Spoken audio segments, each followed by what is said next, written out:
Episode trigger warning. This episode on purity culture contains issues of deconstructing from the church and sexual assault. Please take care whilst listening. Hi, I'm Rachel Whitefield, certified life coach, and with me is our resident sex positive siren, Jaki Black. Thank you for joining us on another fabulous episode of Whiskey Bent and Spellbound with Black Whitefield.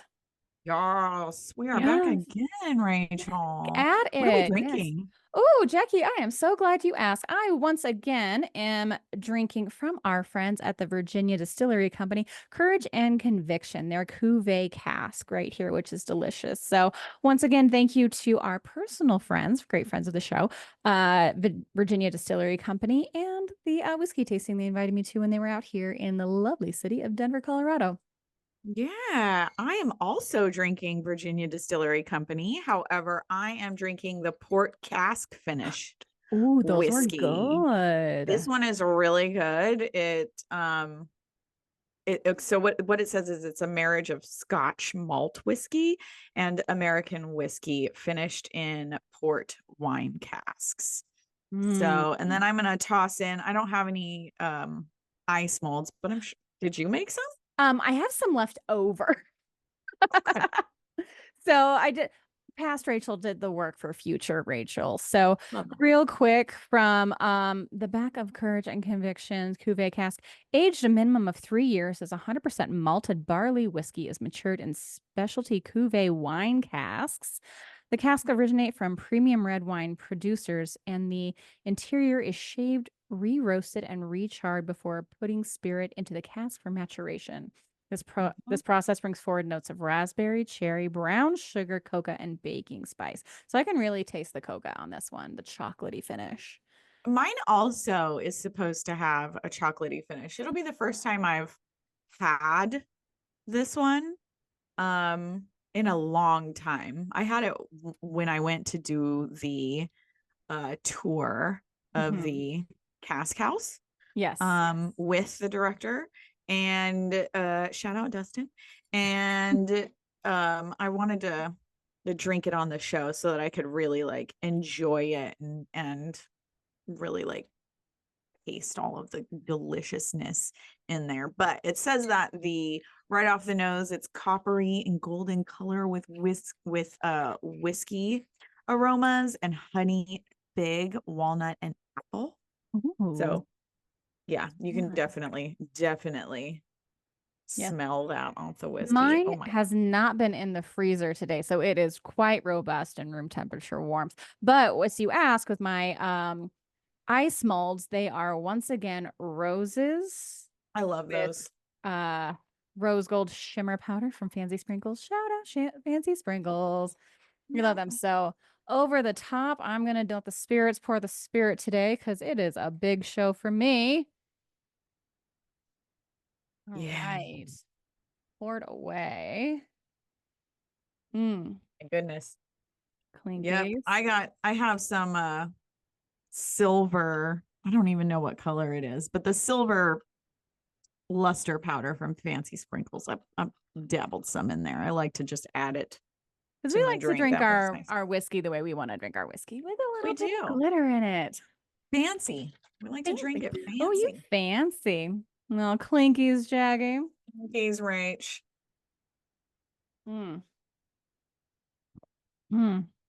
Ooh. Right? First of all, there is not a lot of tannic shock right off of the taste. To be honest. Definitely has like a cocoa, cinnamon, clove vibe. I don't know how to explain it right on the palate, but then it like mingles with like smoke. Yeah.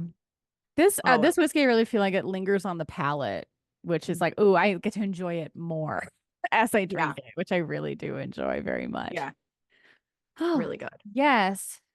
Well, okay. Let's dive right in. It's a serious subject today. The listeners heard the trigger warning. So, Rach. Okay. Let's talk. We are talking today about purity culture.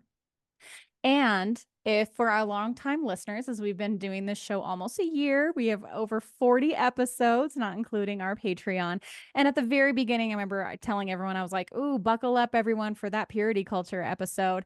And honestly, I have been putting this episode off for almost a year Yeah. and kind of avoiding it, like it's important to talk about. But as I have brought it up to you, if we go over our lists of things of like all our great ideas, and I was like, yeah, purity culture, that's really important. And I was like, maybe I'll come back to that later. Maybe I'll come back to that later. It's almost like as I put my notes together for this show, I realized how much I was really kind of struggling with it, even though I feel like it's such an important issue to talk about. But it's Yeah. also for me wrapped up with a lot of other different things. It's not just a one singular issue. It's talks about deconstruction from the church. And it's so, even though we grew up in the same place, we grew up very differently.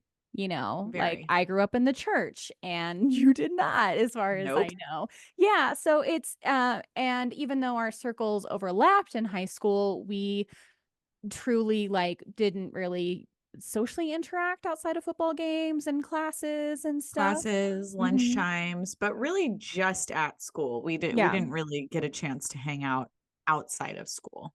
Yeah. I think the one time we would hang out outside of school is when we both were on the swim team. Yes. Yeah. But it was always like school activities. No, we Always. never like had a sleepover. Right. We were like really good social friends in high school. Yeah. That's fair. Yeah. We were school friends.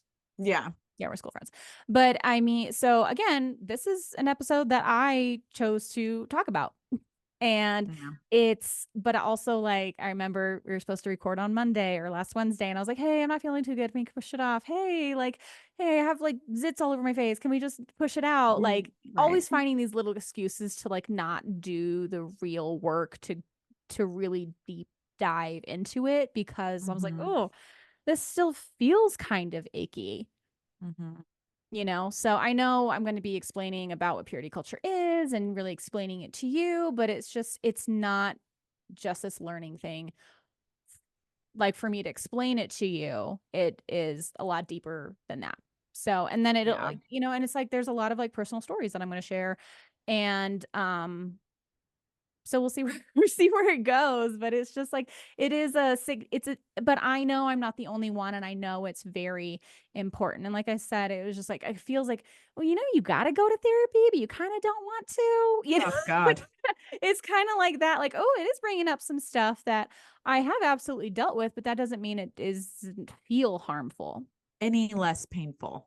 True. Mm-hmm. Right. And it took me a long time to like, people talk about like deconstruction from the church, and I don't think that I ever had a really true deconstruction, quote unquote, journey or work. I just stopped going to church, and then I just decided to make up my mind about things. So let me give our listeners a little backstory.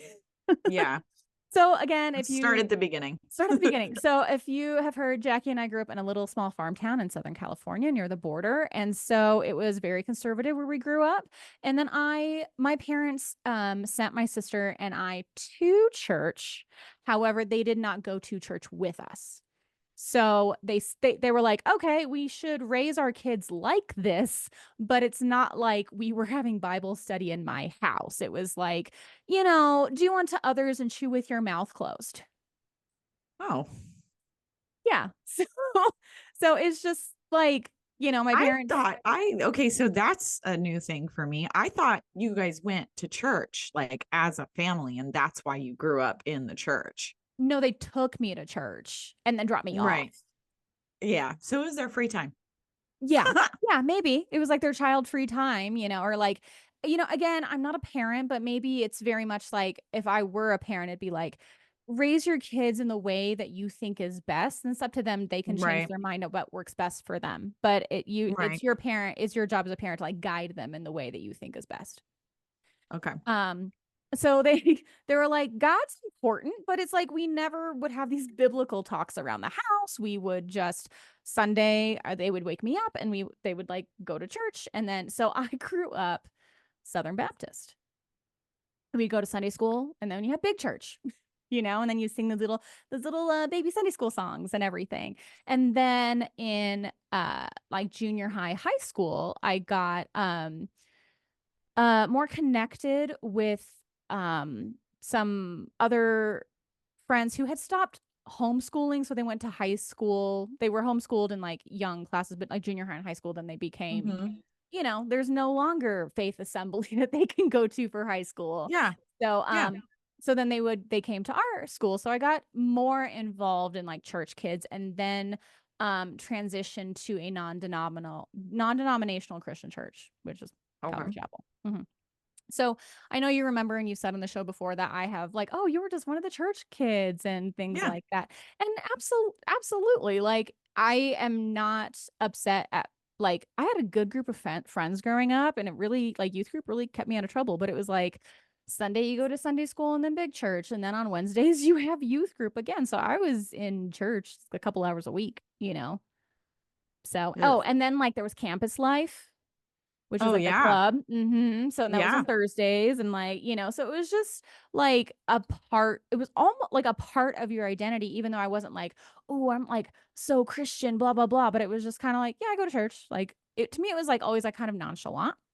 Mm-hmm. But you also, but in, look, let me just, so that's kind of how I grew up Southern Baptist. And then I transferred or I started going to a non-denominational Christian church, which I did very much like. Like I chose to go to these places. But especially in the 90s, this purity culture really Mm-hmm. started to take root within the churches.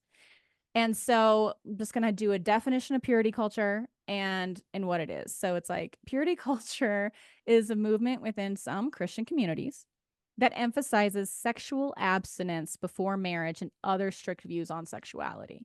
So it's often associated with white Western American evangelical Christians and can include commitment ceremonies and symbols like purity rings. Oh, okay. Do Can you we have any pause? questions right now? Right now, I have to tell you, I saw on TikTok a man, and I hope this leads into what you're about to talk about because I have 1,000 questions. I saw a man, and don't get me wrong, he was fucking creepy as fuck looking, just like overweight, scraggly beard, home was trash, like trashed, as in they didn't really clean much. He looked like, honestly, like he looked like a man that they should probably check his laptop. Anyways, he was telling the camera, I'm surprising my daughter with this wedding ring. It looks like an engagement ring, but it's a purity ring. And he literally gets down on one knee, like a proposal to his own child, and is like, this is a symbol of my love for you and my appreciation for staying pure. And she's like supposed to be 20, she looks 16, but it was so disturbing. It was like, somebody go check on that girl, somebody go send her to a therapist, because it's like, that was disturbing. What is that? Is that like a thing that always Yes. So what? there's a lot of levels to purity culture. So, like it really took hold in the 90s, and like key figures and components and movements include like the True Love Waits campaign and the popularity of purity rings. So, but a lot of it, so the concept of purity culture is a religious and social movement that emphasizes sexual abstinence before marriage, and it's often tied to a woman's worth and morality.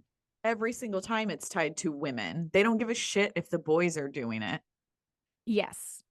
So it's like it places a strong emphasis on abstinence from intercourse before marriage, and dating is discouraged entirely to avoid premarital sex. So I want to say in my life, this was not coming from my home. This was coming from my church influence. So a lot of, when it comes to purity, let's talk about purity rings. So I never had one. I never had one. So Okay. again, my home life was not in this Right. culture. But if they Right. were just like, you want to be a good girl and want to wait till marriage, like, we're not going to tell you no. Any dad is like, yeah, stay away from boys, you know? Yeah, but the ring thing is weird. So,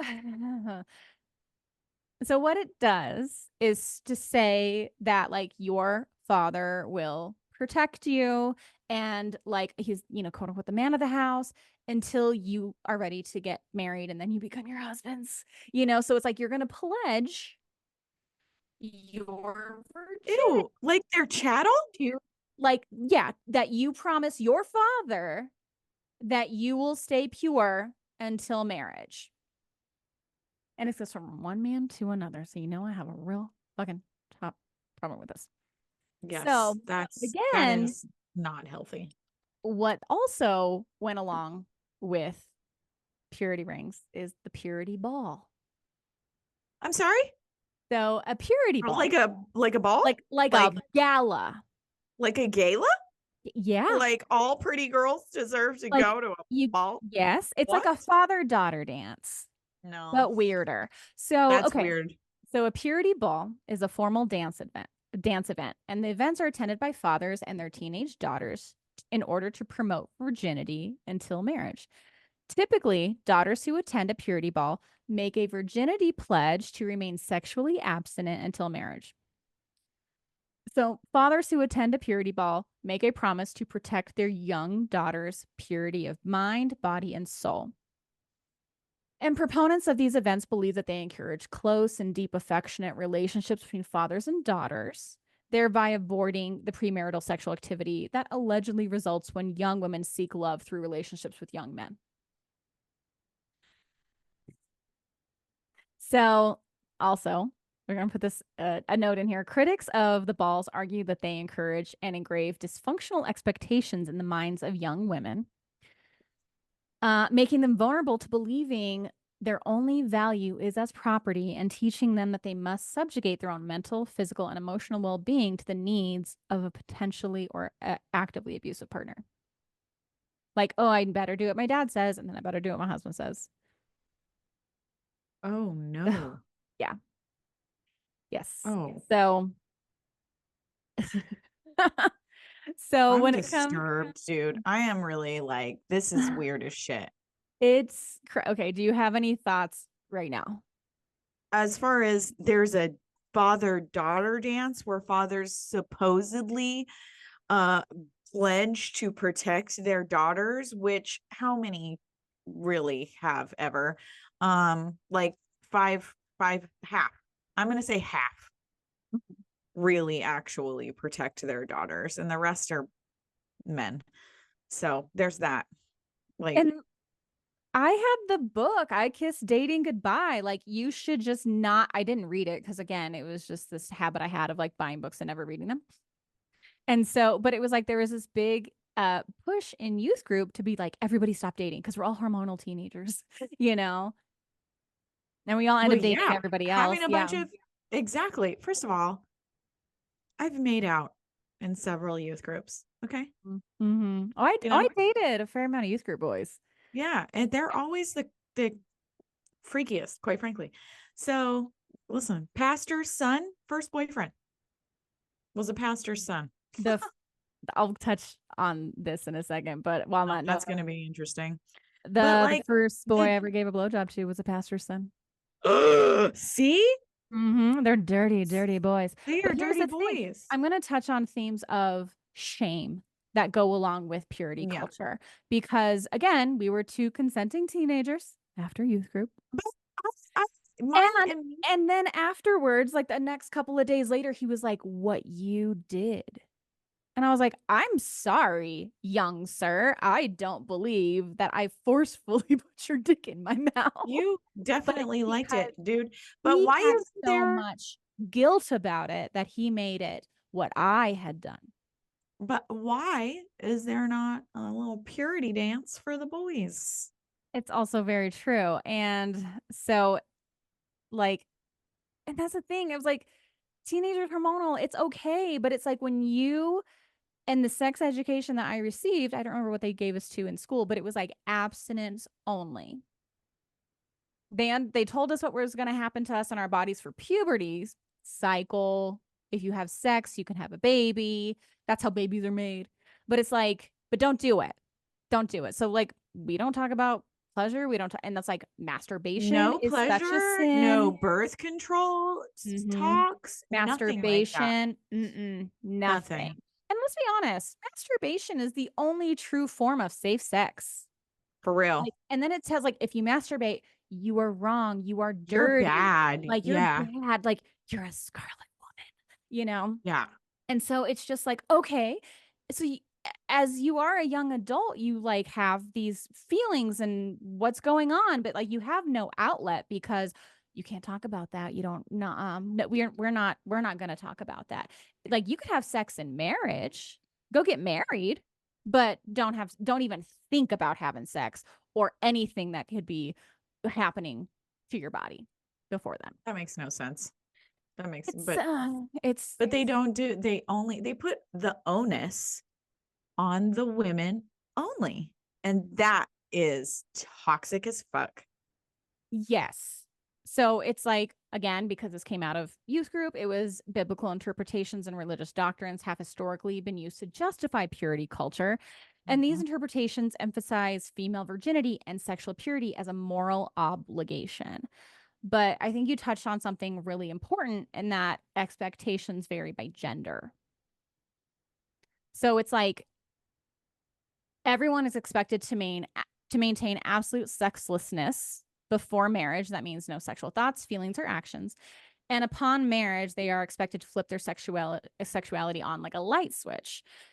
However, men are taught that their minds are evil, where our women are taught that their bodies are evil. And that's to say, like, men's thoughts and actions are said to be either pure or impure, while women themselves are said to be either pure or impure. Well, here's one thing I agree with. My body is absolutely evil. Yes. So I'm going to touch on something, especially like, okay, for long-time listeners, everyone knows that I am a swimmer. I grew up swimming. One of my first memories is going to swim lessons. Like, I've been in the water my whole life. And so from being a kid on swim team, we have our one-piece racing swimsuits. Right. We just have our one pieces. And then the boys that I've been around my whole life as a child are wearing Speedos. And I know that's a brand, but you know the little like little tiny that I'm talking banana about. hammocks. And I was like, that is a man's racing swimsuit. That is what I have grown up around. And I was like, honestly, when I see a man on a yacht in a Speedo, I was like, that is a swimsuit a man should be wearing. That absolutely. It doesn't bother me too much. I was like, no, he's showing just enough. Like and it's not sexual. I was like, that is a swimsuit that boys wear. And my swimsuit, that's like, over the shoulders, racing back, one piece. Yeah. That is. And so it's like, we grew up. I grew up in that swim culture of just like, yeah, we're in our suits, we're running around, like all good, right? And so then it's like I go to church camp and it's church summer camp and we like, okay, like, and it's like, oh, you want to get in the pool? You have to put a shirt on. Like a big old dad shirt. I'm sorry? I had to put a big old dad shirt on over my. They made you. They said you couldn't get in the pool unless you were wearing a shirt. Wanted to swim, we had to swim in shirts. What the fuck is this? The 20s? And I'm like, yeah, I'm like 12, 13 years old being like, yeah, okay, your body is changing. But again, I was a very late bloomer. So I did have this like little boy body and it's like 12, 13 years old. So I was like, nothing. I was told I was going to get boobs eventually. But where are they? Where are the boobs? I was like 14, 15. I blossomed just like normal time, but it was just like, there was nothing going on with like my prepubescent body, at that time. And so it's like, and my parents were like, yeah, like go in your racing suit. There's no problem. Like bring a swimsuit, you got it. But it was like to then feel like, well, what's wrong? All I want to do is like race these boys and show them what's up, like that I'm going to win. That I'm going to win. But now I have to wear this big bulky shirt. And what's wrong? Why do I have to do that? Because my body is did wrong. You though? If I wanted water, yeah. In the lakes and the pools. Mm-hmm. So I had to wear a shirt. in your church group. What would they do if you were just like, I'm not gonna do that. Oh, I'm just the girls kidding. don't flip the bird and say fuck you at church camp. Like, you know, it's like I could choose not to swim, you know, or I would have to wear this big bulky shirt. And the boys didn't, but they were wearing like their trunks, you know? But there's nothing wrong with their bodies. I got to see their They could skin. show their nipples. Hmm. It's fine that they show their nipples. Yeah. So there was this real disconnect all of a sudden, especially as you're going into puberty. You're like, okay, now something's wrong with me. As your mind starts to develop, of like your body is developing and now your mind is developing. And it's like, okay, something's wrong. Or like modesty culture has to come into it as well. Like you just have to cover up everything. So it's not just your like sexually in your body, but it's like, how are you dressing? Like you have to be above reproach so no man ever thinks about you. So it's again, we are responsible as women for the thoughts of the potential, maybe other thoughts of the boys. We would cause them to stumble. It's our fault if they have impure thoughts about us. Oh, they don't. Okay. So not only are they making it your fault, but they are taking away the boys' ability to control themselves. Correct. Like they have no confidence in boys to control themselves. Yeah, Correct. that tracks. And again, when it comes to boys, it's like, okay, if they never like seen a woman and then you have to go get married, you're like, what do I do with her? You know, like you have no, oh gosh, it's so frustrating. So like, let's talk about like the impact on young girls. So it's like for shaming and guilt. It's like purity culture often instills a sense of shame and guilt in young girls about their bodies and their natural sexual desires. It's Right. okay. We're It is not allowed to harmful. have any sexual desires. True. It has harmful effects in associating a girl's worth with her sexual purity. And I then can't. also it's like when it comes to modesty and objectification, it's like the emphasis on modesty and purity culture leads to the objectification of women, where they are seen primarily as sexual beings whose bodies must be controlled. You Ew. know, it's like you have to control my body. I can't just exist in the same place that I used to anymore. Right. Like now there's something wrong with the sports uniform that I was given my whole life, and now that's bad. That's too sexual. The Yeah. boys are incapable of controlling themselves Mm-hmm. whatsoever around a bathing suit. Mm-hmm. But they've probably also seen like they're giving kids zero credit Yeah. at all. Or just to be like, hey, that's your friend from your swim team. You've seen her in this suit a million times. But now she has Now to it's wear a bad. t-shirt. Now it's bad. Actually, that story reminds me of when I went on a church trip. They took me to like Six Flags or something because I was like, Oh yeah. you Mm-hmm. went on that, didn't Yeah, I had my sweet you? 16 birthday at Six Flags. You might have a picture somewhere. And, Okay. Mm-hmm. anyways, that has nothing to do with it. I had my Walkman on the bus, and the youth group pastor was sitting next to me. Mm-hmm. And he was like, what are you listening to? And I was like, The Offspring. And he was like, oh, you're not allowed to listen to any other music besides church music when you're on a church trip. And I was like, anyways, my friend's got a girlfriend and that bitch. Yeah. Like, I Mhm. was not following any of those rules. Yeah, Like, you ever. were just there for the fun of Six Flags. I was there to go to Six Flags. Yeah. Yes. And I really do admire you're just like your gusto to be like, that's not gonna work for me. I really That's do. not going to work. You can't tell me what to do. Also, the Lord wouldn't give a single fuck, Mr. I believe in Jesus. Oh, Mhm. you're going to judge me because I'm not listening to Christian music? Doesn't sound very Jesus like. Sounds kind of cultish of like, oh, Sounds very. if these bands can't make it on their own, now you're forcing us to buy their music. Anyways, we digress. Yeah. But it also comes from like back to purity culture and the impact on young girls. It's like Yeah. also a lack of comprehensive sex education.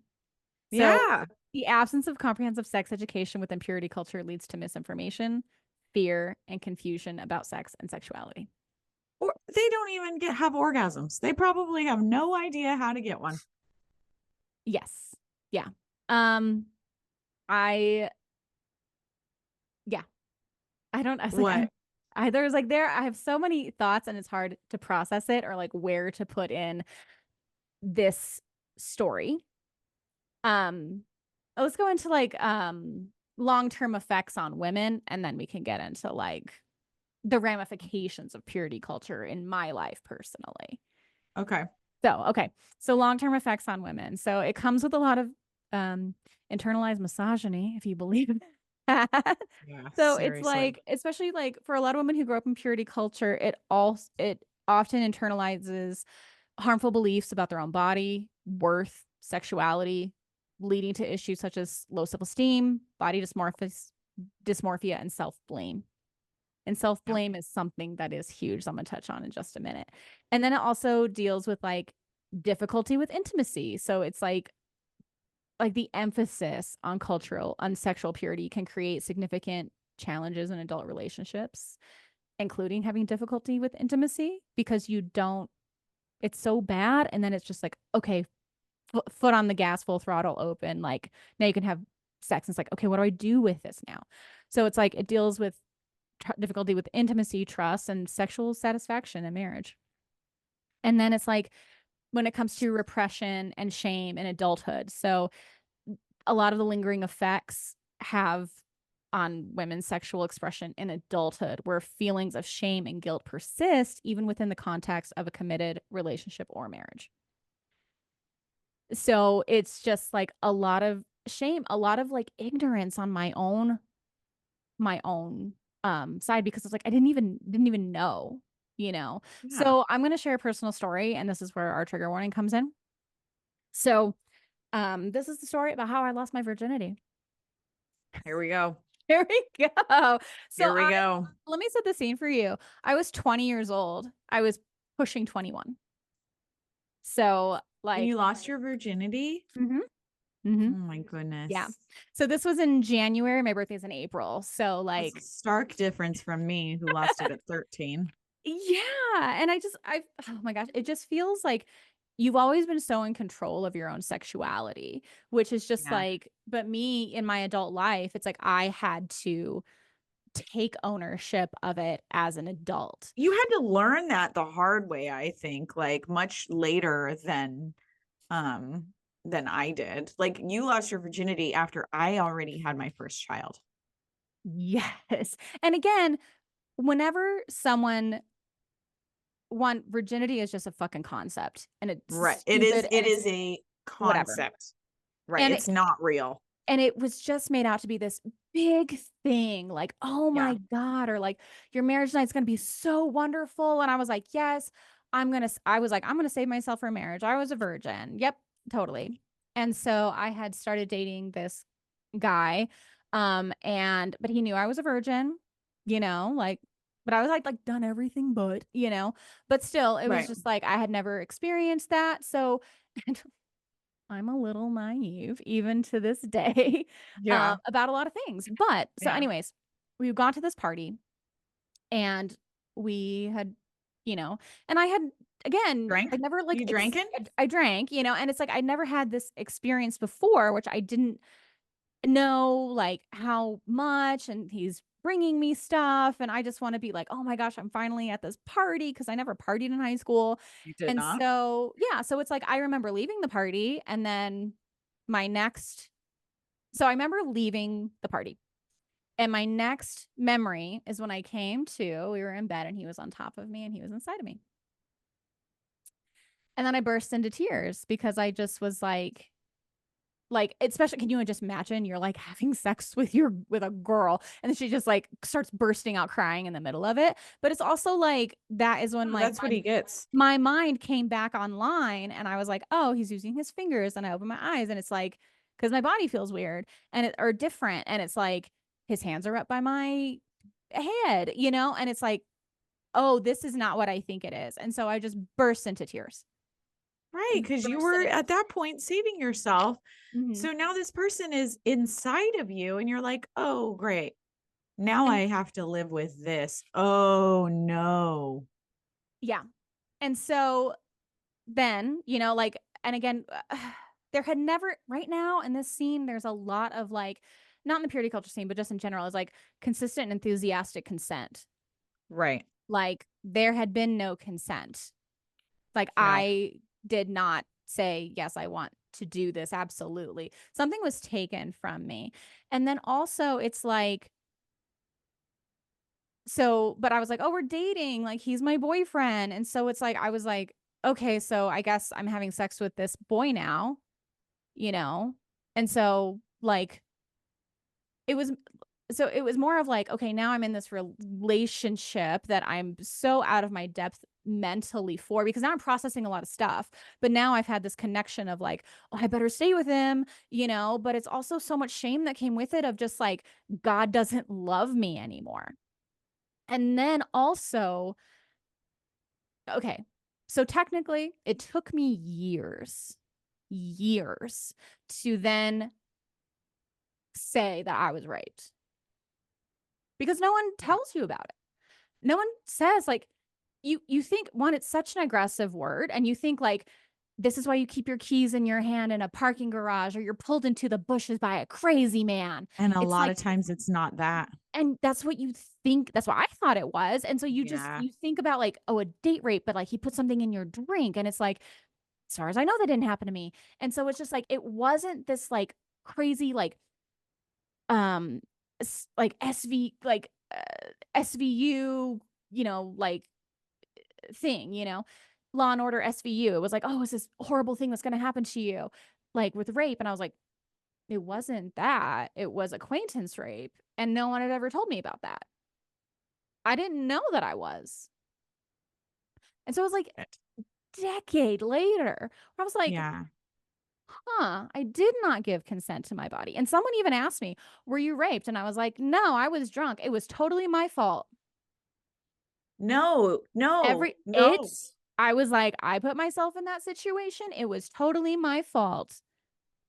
Not that Been I there. didn't understand that I had to consent to my body. So it was just like a decade later, it's like, oh, the acknowledgement finally came, because it's like the internalized guilt of like, I did something wrong when I did not. No. He did something wrong. Yep. And he probably was like, no, I didn't do anything wrong. But so then I'm like, okay, well, I've had sex with this man. I might as well like keep having sex with this man. I was like, okay. Like, so we'd had sex maybe once or twice after that, but it was more of like something I allowed to happen to me. But because I have no true sex education, I don't realize that I have a latex allergy. And so, like, now I have a blister in my vagina Oh because of this contact no. allergy. And I think that God has punished me and given me herpes. And it feels like there are like splinters inside of me because Oh my body no. is just reject. And I was like, I don't know that I have a latex allergy. And I Right. am too ashamed because God has smote me, whichever it was. And Yeah. I am this dirty whore now that I was like, I don't even go to the doctor. I can't even talk about it. I was like, I'll just live with it. That's what I deserve. That's Oh how it my felt. God, that's so sad. That's so sad. And it's like, don't worry, the allergic reaction stopped when I stopped having contact with, Yeah. but it was just very much like, Traumatic. it's traumatic because I was like, my Because body is rejecting this thing. I don't know why. Why is it so painful? It's like, oh, okay, because your body is literally is rejecting. Like, again, yeah. safe sex. Let's do that. I knew that. I didn't want to be pregnant, but it was just very much like, okay, I guess I better just do this now, you know.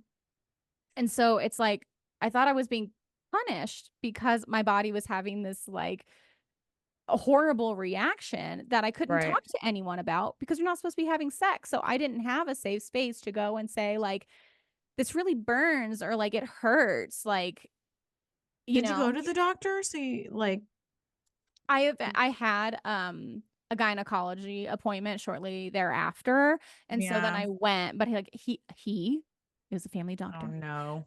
Didn't he said like I needed to abstain from having sex, but he didn't explain to me like what was wrong with me. Oh my God. Just that He I needed to gaslit stop you? having sex. Not that I was having an allergic reaction. Oh, so he gaslit you. Hmm. That's crazy. Yeah. Yeah. So it's just like, and so it's like I didn't really understand what was happening in my mind or my body because I was processing one, spiritual guilt, two, um, something like I was having like an emotional and physical reaction because I would just sit in the bathtub and cry because I didn't know how to process like that I didn't give someone access to my body and they took it. And I really struggled. Yeah. I've been there. And so it's like, and then you have to think about like for years, like that Yeah. shame is not mine to carry. It's not. It's his. Hmm. He should feel shameful that he Yeah. did that. He needs to be able to carry that fucking shame. Man, if I were you, now that you have this power, this individual power that you have like so grown into, I'd Mm. fucking call him. Mm-mm. You raped me, motherfucker. I'd put his name out there. You raped me and you took my virginity away. Mm-hmm. I sent a message to my rapist the other day. I just want you to know I know you raped me. Just Mm-hmm. like that. He's a cop, dude. Yeah. But it's like He's a cop. again, he would probably say, "Oh, we were both drunk at a party." Like, and again, Yeah. because maybe because they don't understand acquaintance rape either, especially in the early No, 2000s. no, It's they like understand. He I was understands like, what he he did. doesn't understand that he is. No man wants to acknowledge that they may have raped a woman. But I Yeah, would but you say know what? uh, With they all the probably a lot education, of them have yeah, with all the because they don't. education that are coming out now that they're Mhm. figuring out that every single time they had sex with a girl who was way too drunk for her own good, Mhm. they raped somebody. Yeah, but no one will say I'm a rapist. No, of So course not. They don't want to be put on that fucking register. yeah, exactly. So much shame that I had to deal with and unpack. And then about a year and a half later, I got married. Oh Not to man. him. So No. like there was, that one first guy, and then there was to kind of take my power back. I was like, okay, I want to choose now. So then there was the guy that I chose after that. Hmm. And then there was my husband. Hmm. And so then again, we were married for 13 years. And like, don't get me wrong, our sex life, as full as my cup could have been, it was. Yeah. Like, both very happy in our relationship. But the lingering effects now that, like, I've been in the dating world for a while. But okay, back to that moment. I just wanted to go in when I was 20, pushing 21, lost my virginity. I wanted to be like, can I go back to junior high sex ed to be like, what is my body doing? I didn't Yeah, realize for that it real. lubricated itself. I didn't know what being turned on meant. The first time I ever masturbated, I woke up doing it. No way. Yeah, and then I was like, this feels pretty good. I'm gonna finish. Like that was like my first orgasm. Like I had no idea. Ooh, that's juicy goss. Right? It was hot. So I was just like, okay, like I want to finish. This feels good. But I was doing it subconsciously. And then I Yeah. woke up when it was like time to go. You know what Time I'm to saying? go. Yeah. I love Yeah. those dreams that are I'm like, Yeah. I love good Hmm. ass dreams. But I was like, my hand, like it was about it. But it was just like, again, I only got to have this like sexual freedom the more I got Explored it. away from the church, Yeah. you know? And it's Got like, away from that guilt that they just fucking built into you. yeah. And it's so interesting to me that your parents weren't in the church. So it definitely, like, did you feel any guilt coming from them when it came to dating or anything like that? Or did you just not date because the church told you not to? I dated good boys in church group, you know? So it's Ah, like we would make out, like, but it was never really anything. But I also say like my first, and this is how I classify it, my first capital B boyfriend, like my first real boyfriend, Yeah. versus like, oh, Yeah. my little high school boyfriends. Like there's Yeah. no real emotions to get over. I was like, oh yeah, we macked in high school, but it was like there's no true emotions to get over because there was no really deep like emotional Connection. stuff connecting, So I was like, oh Wow. yeah, like it's easy, so much easier to get over, So I'm like, I'm Yeah. really thankful I never had those like high school didn't have to be any harder than it already is sometimes, So I was really thankful for that. Um, Sure. so like I don't regret not having sex in high school. I regret that the choice was taken away from me and then all the shit that I carried that was not mine because of this is what purity culture does. I literally was like, God does not love me anymore. Oh my God. It like these that I really struggle with Yeah. childhood trauma and like I don't remember a lot of stuff, but I remember those feelings vividly. And so it's just like once I understood I could get my body under control and be like, hey, you have a latex allergy. How about there's other options you have. It's like, okay, I finally understand why sex hurts, or like it doesn't hurt in the moment. It hurts me after for days, but Oh God. it's like, it's not an STI. And most of those are curable, so, but it's like, God was punishing me. But again, no, I just had a tremendous allergy breakout Yeah, that's a in my serious body. allergy, by the way. It's a That's an serious allergy. allergy you know about growing up just because you've had to go to the ER. The fact Mhm. that you hadn't been informed about this allergy really is troubling. Yeah. Yeah. And then then to follow that up by going to your annual exam and having this dude tell Hmm. you to just stop having sex, like fuck that doctor. First of all, I hope he's not practicing. I hope that he is out of that because disgusting. He disgusts me. Yeah. Yeah. So it was just really a very challenging time in my life. Okay. So then I get married at 21. And again, even towards the end of our marriage, we were still exploring each other sexually. And he wasn't in the church. So he grew up in England, of course, not in purity culture. Not the Church of England. No. So, No, Mormons, can you believe it? They have them over there. they So don't. Are you serious? he That's went a on, whole other show. that's a I whole, am okay. He went on confused a mission and everything. right now. Anyways. hmm So, Confused. but he was like a Jack Mormon and got his like name removed and everything. So he wasn't really in it because it was like your parents made you go, but he doesn't really believe it. That's neither here nor there. But Yeah, even yeah, before we got married, we were dating for like 6 months before we got married. And before we got married, I was like, oh, sweet little Rachel, should we abstain from having sex before our marriage? Should we stop having sex? Because that's should what we the girls stop? You do. guys already started. Why would you stop? That doesn't And make he's any like, sense. yeah, because Because you the need to be church. pure for your husband on your wedding day.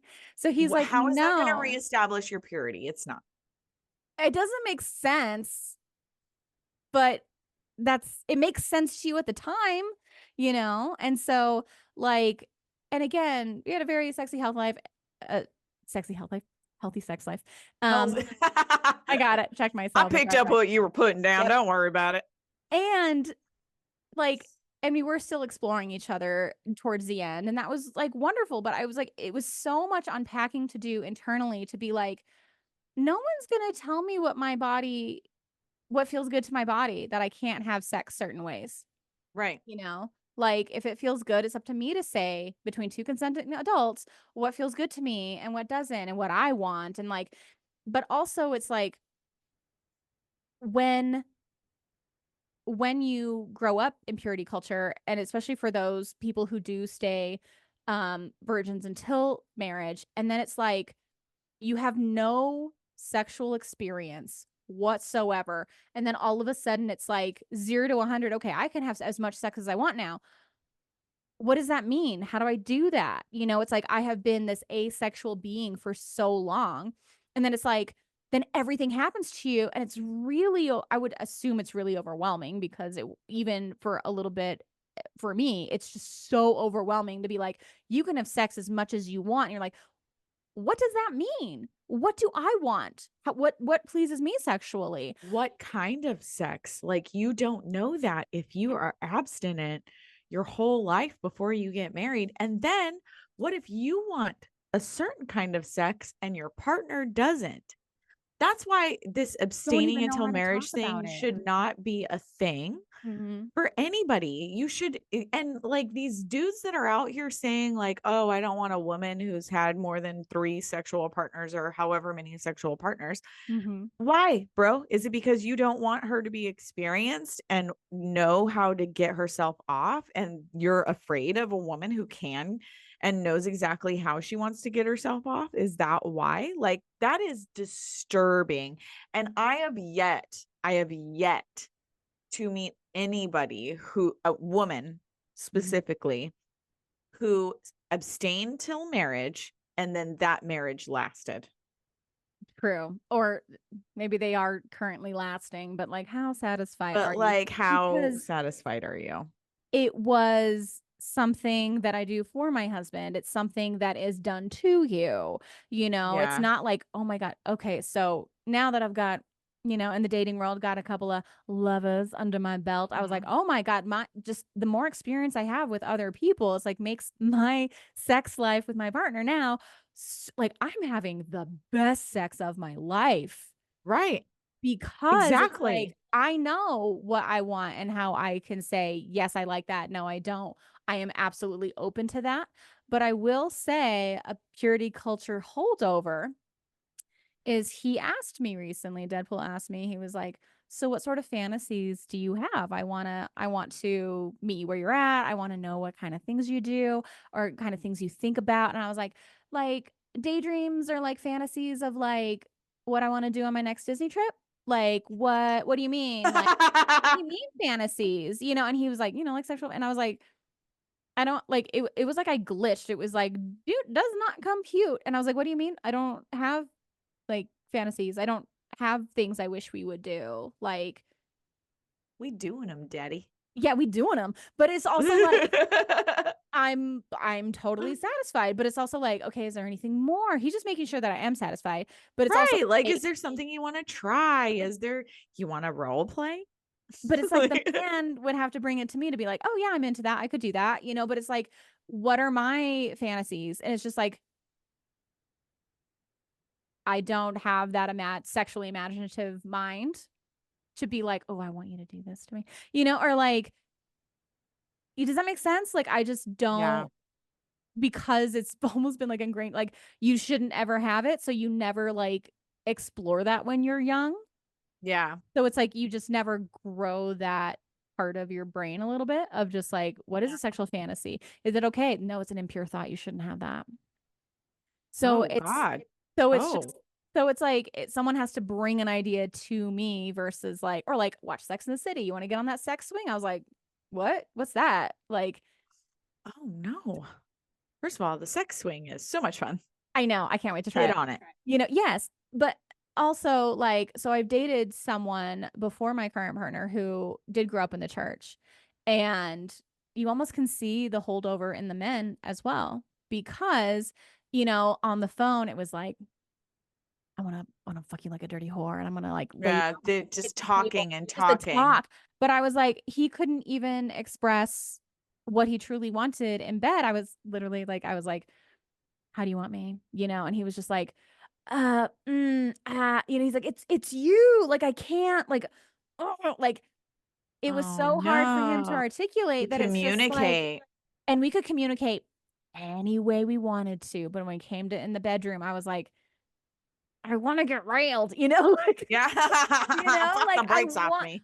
I just, yes, we're adults now and we don't have to Yeah. worry about our like guilt. Like we both want to do this, but it was just like, but he's like, but it's you, Rachel. And it's just like, you're like, it was like that Madonna horror fallacy where it was just like, you're so good. I can't make you dirty. But I was like, I want to like make you happy, baby. But it was just really difficult to like, Yeah.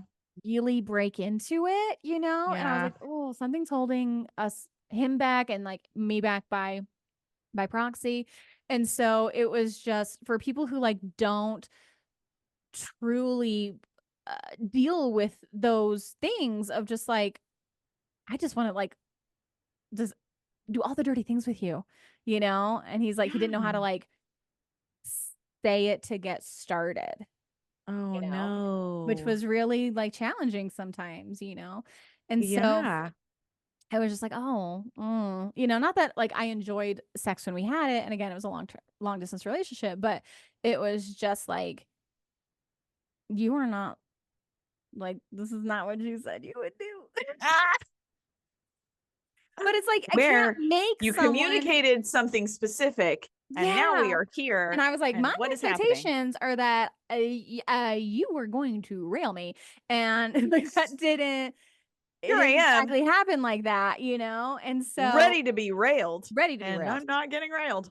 Yeah. You know, so it was That's a just, disappointment. it's sad. It's heartbreaking, you know, because I was like, we can talk about anything.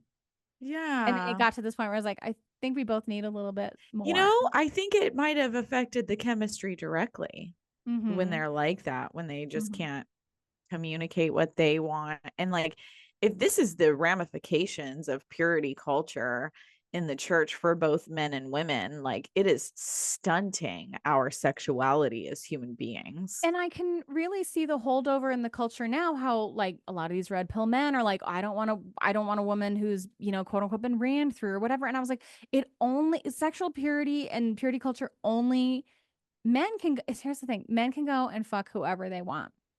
So they're not like, oh, I'm like, oh, I don't want a man who's ran through. No, I want a man who does have experience, who knows what he wants, who knows how to articulate what I can do for him and what he He can better also do know a for me. way around the way around my body. Otherwise, Yep. he's not going to get it more than one time, period. Right. Yeah, exactly. And so it's just like they want great sex, but they don't want a woman who knows how to have great sex. So I was like, oh, those are men who just pound and leave. Like they don't give a shit They about don't give it, they they don't don't give a shit about their actually. partner's The, pleasure. the fact is that any man who says, I don't want a woman who's quote unquote ran through doesn't actually like women. They don't. They No. just want to. Avoid at all cost. If he cares about your body count, avoid at all costs because he's not going to give a shit about you having an orgasm. Mhm. Out the gate, he doesn't care if you have an orgasm. And And like your orgasm is one important mhm. to your bodily functions and your health. It's good for Yes. your mental health having Yes. orgasms. Yes. So that's kind of my, you know, big experiences with purity culture, but I just like I really want to touch on like the broader societal impacts. It's like purity culture perpetuates patriarchal control over women's bodies and their autonomy, reinforcing gender inequality, you know, and it's just like the gender inequality of like, this is my thing. Women can't have sex with a lot of men, but men want to have sex with a lot of women, you know, and here's the thing that like, oh, it gets me. It's like, when it goes back to body count, which I think is bullshit, you know, and I'm so sex positive and I don't use the word whore and I don't use the word slut and no, like it is, we like to say it is the trot of triumph. It is not the walk of shame, you know, because I was like, we were two consenting adults, should have been, you know, like Mhm. I wanted Mhm. to get sex too, but it was just like, if having sex with men is what like devalue so men devalue women, men are the common denominators, what devalues women, having sex with men, all right, it's your fault, Right. you know, it's men's fault. I was like, oh, so you're the common denominator, so again 4B, don't have sex with men and then you'll have all the value. How How about that? about that, you know? How about that? So it's so it does reinforce gender inequality, and it does like again back to the purity rings and purity balls and like promising your virginity to your father until you're married. It's just So like, weird. God, make your own choice. You know, I always said if I, again, my father has passed, he's been passed since I was a kid, but I was like, no man, if I ever get married, should ever ask anyone, like, can I marry her? I was like, that choice is mine. You can ask my family if you think it's a good idea, if they like you, but don't you dare ask anyone. Don't ask my brother-in-law. Don't No. ask my sister. Do not ask my mother if you can marry me. That is not their choice to give. So, yeah. So again, back to my story when it comes to these broader societal impacts, it's like when it comes to like the intersection with rape culture, it's like there's a lot of dangerous overlaps between purity culture and rape culture, particularly in how purity culture can contribute to victim blaming in cases of sexual assault. Yep. Because I was sexually assaulted and I blame myself. You sure did. Because of the Someone, church. someone even asked me, "Were you raped?" And I said no. But again, it's like And the there's just answer that was link. yes, because you And were the answer is yes. ashamed. It was yes. And because I didn't know I was, because it was acquaintance rape, you know, I did not understand. And then it's just, you carry that for so long. And so it's just like, some hopeful things moving past purity culture. It's just like, I had to deconstruct. I left. I didn't actively choose to leave the church. I just kind of stopped going because my partner wasn't into it, Right. which I'm kind of Right. really, really thankful for. Yeah. Because it was really hard to be like married like a non-Christian man. And then he's a good, decent human being, but it's like, it was really hard to be like, don't talk about God in front of him. Like, don't be, you know, I don't know. Yeah. It's like I really had to like be like, oh, I felt like I have to choose him out of like not go to church, I guess, like not going to church made my marriage better. Yeah, I'm sure it did actually. Yeah. So it's just like, I think what is very helpful, it could, to like kind of deconstruct from purity culture. I'm not going to say the church, everyone can have their own choices about that. Right. But to Right. me, stepping away from the church actually really helped me heal and to Yeah. understand in a broader guide like what had happened to me. But it's also stepping away from those beliefs instilled by purity culture and embracing healthier, more positive views of bodies and sexuality, and that like there's nothing wrong with what I do in bed Right. with my partner, and how awesome my life is now because of it. Yeah. And Yeah. then also, it's like we should promote comprehensive sex education. So I'm not nearly 21 years old being like, what's happening? What's my body doing? Like, why am I tingly? Yeah. I didn't Why understand. are my toes hot? I like it. Yeah. And then it's like, and to advocate for the importance of comprehensive sex education that includes discussion about consent, of Yeah. healthy relationships, of sexual autonomy, that masturbation is okay, that that your body is not shameful. Like, Right. and that to also like to foster a culture of empowerment, and then to empower young girls and women to celebrate their bodily autonomy, their choices, their individuality, and beyond the confines of purity culture. Of like, you're a Yes. whole and complete person and you could wear whatever the fuck you want. And if that man has quote unquote impure thoughts, that is his problem and not yours. You don't have to cover up your The shoulders. the onus is on men Yes. for being affected by what women are wearing, period. Because you know what? You don't find us getting hard titties when they're outside with their shirts off, showing their nipples off. No, You do I not love a see man in a us Speedo. I'm like, that is what they should be wearing, not like, oh, baby. You know what I'm saying? like, Like, God. I was like, Yeah, no, yeah. I agree. So, but also you can also, I see it when we talk about your escapades. I was like, did you Yeah. do protection? Did you do this? And it's like, I'm like, go and have whatever you want. But I'm also, you're like, you should go out and have a threesome, Rachel. But I was like, that seems so unsafe, because It it's might be a little still, bit, and that's part of the fun. but me, I'm like, again, I'm allergic to latex. Like, I can't, like, I have to be very mindful of my own protection in my own way because I can't just be like, hey, you got a condom in your wallet? It's like, that's not going to work for me, buddy. I got Like, a condom in my yeah, bag. I got I got a two of couple of them for condoms. both of y'all. But it's Hop also like, on.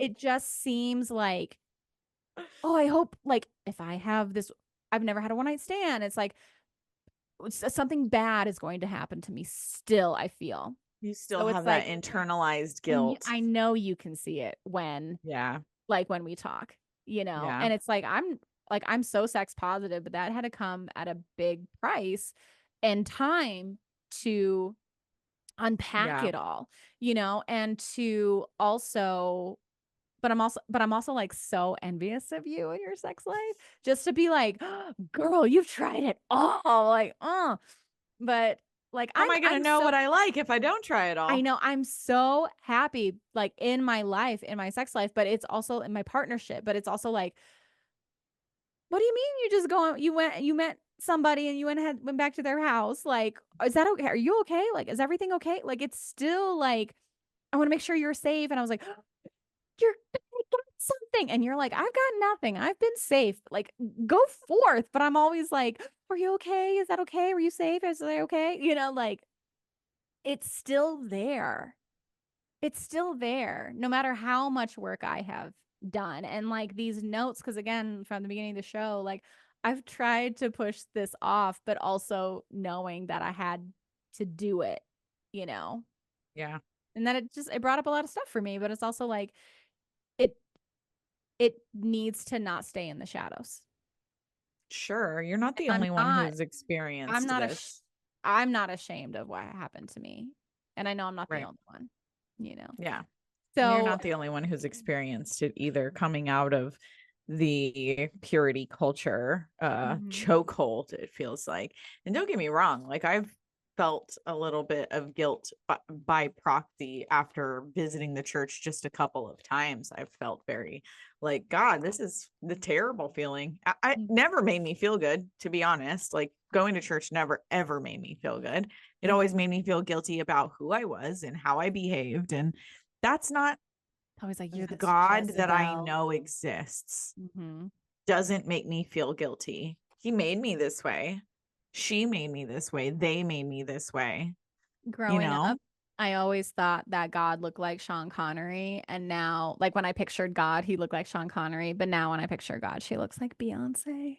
Yeah, I know that's fucking right. Whenever I Hmm. picture God, I think that she looks like a cross between like I picture somebody androgynous because I think if this is an all-powerful being, they're both sexes. Hmm. And I bet that just really pisses off Christians, but like I God's think true. like right. I just picture something like a cross between like Alanis Morissette and Matt Damon. So hot. So, but it's Yeah. fine. So, I mean, those are my takeaways are just challenge the narratives of purity culture. And I think as we are in our 40s and we're coming out of that really heavy-handed generation, we realize how harmful it is and how much we Yeah. like don't want our kids or the next generation growing up in it or just being like choose it for you. Like Yeah. I've always said you were very sexually like forward. Even at 13, you lost your virginity and you're like, I just wanted to kiss boys when I was 10 or 8 or like I just always I just wanted that. wanted to get down. And I was I like, was maybe ready that to was go. normal. But it was just crushed out of you of just like, that's not good. So it's just like, I Yes. just want to challenge the purity culture narratives in our own lives and communities and just know that like, let's rebrand it. Like it is a trot of triumph. It is the And trot of triumph. and then to like just advocate for open conversations about sexuality and bodily autonomy and Mhm. the importance of dismantling harmful cultural norms, and the Yeah. fact that it's like I didn't have to feel that guilt because it was not mine to carry, but also like those holdovers in other parts of my life. So it's always like, I'm always like, oh, tell me more. Like, what's going on? Is everything like, Mhm. you know? So I do live vicariously through your adventures as well. So Yeah, that I'm pretty is adventurous. my thoughts on purity culture. Jackie, where are you at? Well, listen, I didn't grow up in purity culture. I kind of got a little bit of like sprinkling of it by experiencing the church that you're talking about. Mhm. My honest takeaways is that honestly talk very openly and honest with your kids. I absolutely did. I used scientific words when talking to my kids. I started at 3rd grade. I talked to them about sex, about sexuality. I let them know that as soon as they wanted to have sex, to let me know. I would absolutely make sure that they had the birth control that they needed so that they could have safe sex. And I feel like because I was open and honest with my children, they are productive adults that are not in relationships where they feel stuck, and they've never had any pregnancy scares. They know they are very, very clear on how to have safe sex. They understand that masturbation is a wonderful tool to avoid having to date people when they want to take a break. And like I have been so very open. I'm one of those parents that was like, I'm not going to raise my kids with secrets and shame around sex. That way they feel empowered as adults. And I can tell you that has been one of my sources of pride in my success in parenting. I feel like I did, in that aspect, I feel like I did an amazing job. I always made sure that my son had condoms in his bathroom. That way he didn't feel like embarrassed to ask for them. I made sure that he had some. And when my daughter said, I want birth control, I immediately put her on an IUD. And I haven't ever had a pregnancy scare, STD scare with them. They know what safe sex is. And it's so, so, so important to understand that no matter what kind of what religion you guys are, what values you are trying to instill in your children, they are individuals, and you do not know what is happening in their brain, and they will have sex when they want to have sex. So make sure that you are having that open communication, because all of the information is going to come from their fucking friends if you don't. And that's what I take away from this purity culture. God, I don't like it. Ugh, it makes me feel icky. Purity culture makes me feel icky. I know. It makes me feel like it's invented by perverted old men who are trying to control girls' bodies. And like, those are the same perverted old men we need to check their fucking laptops, because they're talking to underage girls. Ugh.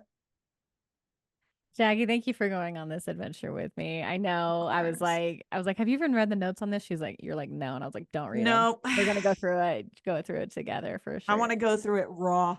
I want to raw dog this. And I did. Yeah. Shocked. Thank you for listening, and our listeners as well. And I appreciate we had to put a trigger warning on this episode, but it had to be done. Had to be done. It really did. Shall I pull the cards? I see you shuffling those cards, and I'm very interested and open to see what Spirit has in store for us today. So we are working off. So now it is the spellbound portion of the podcast. Let's bring it up a little bit. And we are working off the Black Tarot deck, right? Yeah. I can see them. They're so beautiful. Deck. I haven't gotten a new deck in a while. I haven't felt any call to me. So I still just have my Murder of Crows and my Black Tarot, but I really am getting to know this deck. I got a new book when I was in England to get to know my tarot. So this one has been really saying some things to me lately. So I knock 3 times. Knock 3 times. I can't wait to see what it says to us.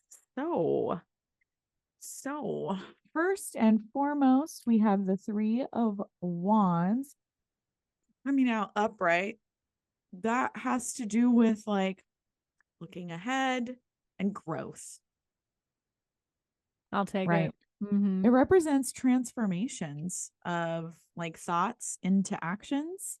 So as you look forward to possible obstacles in your path, you just need to remain dedicated and ready to traverse the boundaries. Let's see. The next one, Knight of Cups. Looking ahead in expansion and rapid growth. That's interesting. Knight of Cups. He's a messenger of romance, messenger of love. Like just bringing love to you. In touch with his emotions, their intuition, and it can signal the arrival of something and a cause for celebration. Deconstruction. What is this reading about? I feel like it's very helpful for the future. I think so too. Like you're on the right path. Yeah. And then the final one is the World card, but it came in upside down. So the world card is like sort of a warning against not completing your goals. Nearing the culmination of your journey, you're super close to accomplishing what you set out to achieve, but you might need some closure. Closure. That's a great word for it. Yeah, you might need some closure in order to maybe overcome some of the things, some of those obstacles that were set forth in your path in order to achieve like the end goal. If we're relating it to, man, if we're relating it to this episode, let me pull the 3 of Wands back up again. Oh man, that's super deep. Because you talked about like your past and what has happened to you personally. And you did go through a lot of growth when you left that purity culture mindset. And it definitely represents like a transformation. I wonder if this is just like a message, like this transformation that you're going through or that you have gone through. It's not yet over, but there is somebody in your life or coming that is a representative of love and acceptance of everything that you have been through.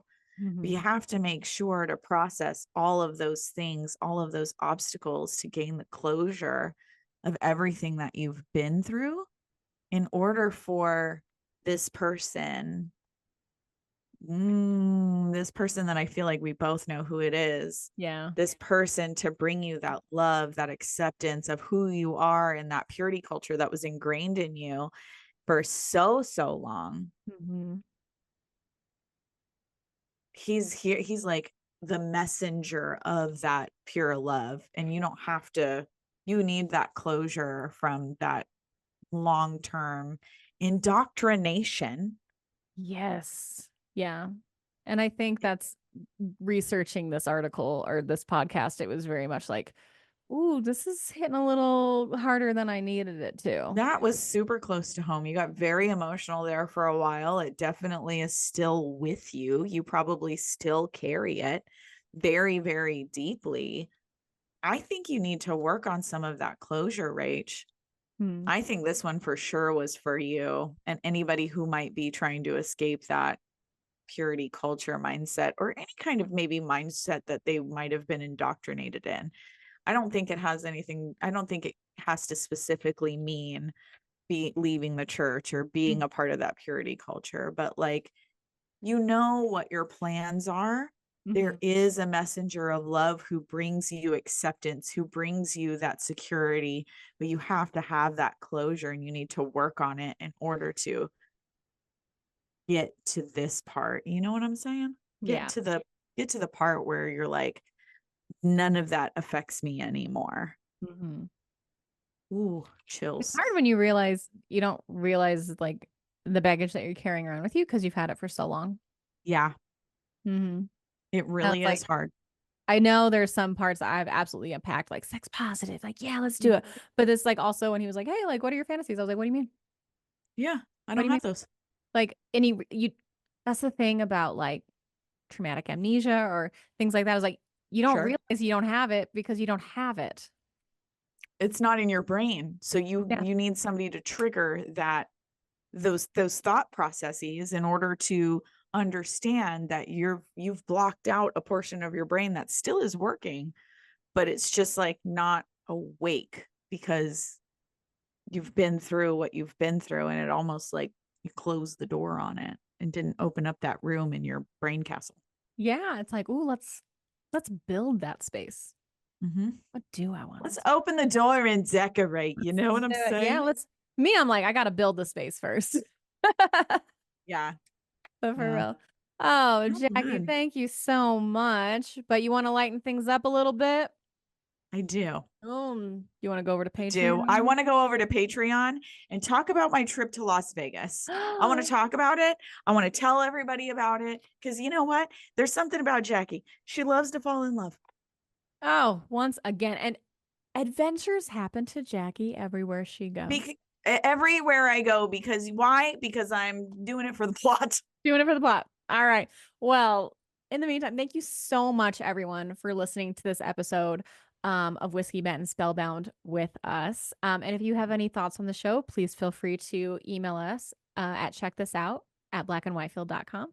But until then, we will see you over at our coven on Patreon, $3.95 a month plus tax to join us over there, and you get spicy behind the scenes cheese, May Yes. along with early release and extra spicy content. So thank you everyone once again, and we'll see you over on Patreon. So Jaki, Clinkies, Clinkies.